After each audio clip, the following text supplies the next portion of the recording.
Halo semuanya, selamat siang dan selamat datang di podcast seadanya bersama saya Romzi, dan di sini kita udah ditemani guest star yaitu Aku Davin Iza. Oke. Nih, jadi pada kali ini kita bakalan ngebahas tentang our favorite movies, lebih tepatnya tiga film favorit kita Well, yes. sepanjang masa. Yes. Yes. Well, yes. Dan ini genrenya bebas ya teman-teman. Oke, mungkin bisa dimulai dari Kak Davin dulu nih. Kira-kira dari Kak Davin sendiri tuh apaan sih kayak favorit movie-nya gitu, Kak? Bisa jelaskan? Apa ya? Yang pertama itu film, sebenarnya ada dua. Ini tuh aku dari kecil kayak suka nonton film-film fantasi gitu, dan sampai sekarang kayak wow, keren banget gitu kayak film fantasi tuh jadi apa ya, top visual lah buat kayak memenuhin kayak satisfied masa kecil gitu. Kayak yang pertama sih ini sih Peregrine's Home, tahu nggak? Yang apa ya, itu tuh kayak iya, tentang kayak apa ya, tentang keluarga yang anaknya tuh tiap punya keunikan masing-masing gitu. Katanya ada anak yang pas buka mulut itu keluar lebah banyak. Terus ada juga cewek yang kayak kalau nggak pakai sepatu itu dia terbang gitu. Iya. Terus ada anak lagi yang bisa makan dari belakang ininya. Itu aku suka film-film yang kayak surrealism, kayak bener-bener aneh gitu tapi fantasi gitu. Terus yang kedua itu, ini udah umum sih, Coraline, lawan. Iya, Coraline itu serunya itu kayak apa ya? Ini dia nggak invent backroom, jir. Kayak apa sih? Kayak pas dia masuk ke apa? Tembok itu sampai ketemu dunia lain, apa ya, kayak keluarga yang sama cuman beda gitu, kayak The Other Mother-nya itu kayak bener-bener keren gitu. Terus filmnya tuh waktu nonton waktu kecil tuh kayak serem, nggak nyaman gimana gitu. Iya kan. Terus yang terakhir ini film apa ya, bentar lupa. Oh iya, ini The Witch, judulnya kayak The Fifth of V, tapi ada dua gitu. Iya cuy, gitu ya. kayak itu tuh apa ya, ini film-film yang nggak semua orang bisa nangkap seru sih, dan nggak memorable jir. Kayak apa ya, ini tuh film tentang keluarga yang diusir dari pemukiman karena nggak dengerin apa sih, kayak peraturan ini nggak sih, peraturan desanya itu.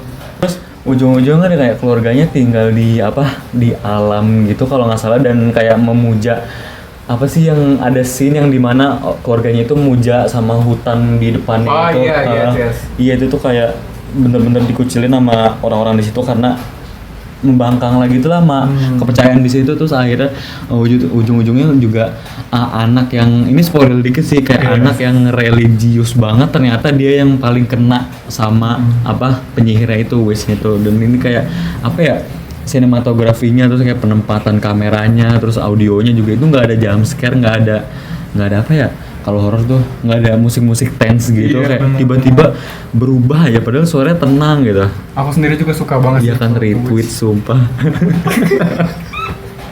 Jadi sekarang gantian aku yang nanya.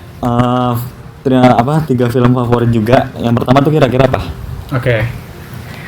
Mungkin dari nomor 3 dulu kali ya. Kalau misalnya Davin kan tadi itu lebih ke fantasi, dan yang nomor 3 tadi horor ya.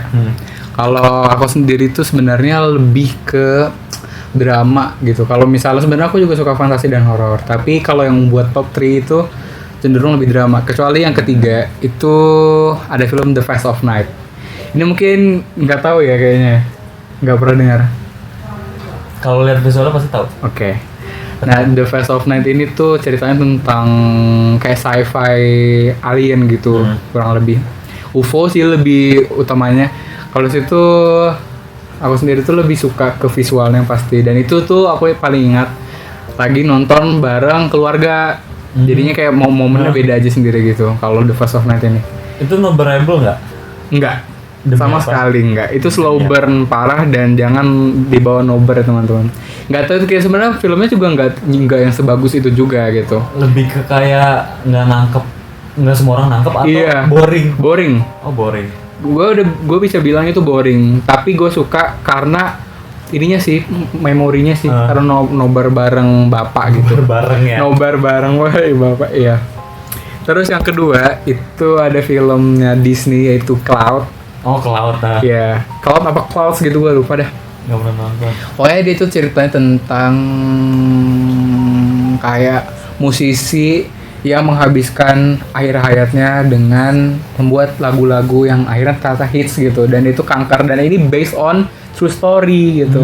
Gue ini bener-bener bisa masukin dia ke top 2 karena gue literally nontonnya nangis kejer guys, dan itu kayaknya pas akhir-akhir pandemi gitu gue ingat, dan itu gue beneran nangis kejer, dan itu yang membuat gue nomor 2. Dan yang nomor pertama yang my all time favorite itu adalah The Perks of Being a Wallflower. Yes, Queen. Itu iya sih, gila. Iya. Kayak apa ya? Itu tuh jarang film yang kayak pemain utamanya tuh yang bener-bener introvert, kayak ngebahas mental health, kayak bener-bener. Soalnya kan orang-orang pendiam gitu-gitu tuh jarang jadi spot gitu nggak sih di film, atau kayak konten-konten gitu jarang dibahas. Kayak ini tuh kita tuh harus apa ya, ngelihat apa ya, itu harus kayak mandang orang nggak di satu sisi doang, nggak jadi popular kid kita kayak ngelihat ini, kita harus nyari yang side-nya itu. Itu sumpah sih. Kalau mendapat lu gimana? Iya, sama, setuju. Dan ini sebenarnya gue bisa masukin ke top 1 karena gue juga nangis kejer. Pokoknya kalau yang bisa masuk top itu kebanyakan gue nangis kejer sih guys. Iya sih. Karena endingnya sih gue nggak bisa ngomong apa-apa banyak, karena kayaknya kalau misalnya kebanyakan juga agak spoiler ya, dan kayak ya udah sih sebenarnya plotnya gitu-gitu aja gitu. Nggak ada intro spesial, tapi dari visual, acting,